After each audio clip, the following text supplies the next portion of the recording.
ஊற போட்டுக்கிறேங்க.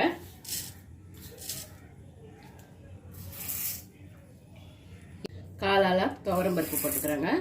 இட்லி அரிசியும் துவரம் பருப்பும் ஒன்றா போட்டு ஊற வச்சுடுவோம். இது ஒரு அரை மூடி தேங்காய் வந்து எடுத்து வச்சுக்கோங்க. அதில் மிக்சியில் போட்டுக்கிறேன்.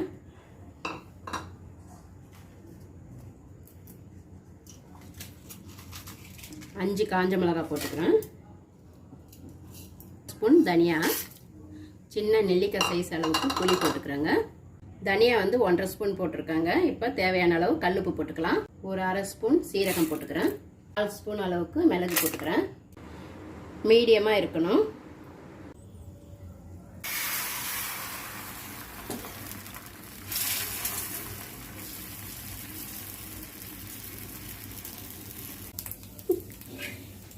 இங்கே பாருங்கள், நல்லா மொறுமொறுன்னு வந்திருக்கு.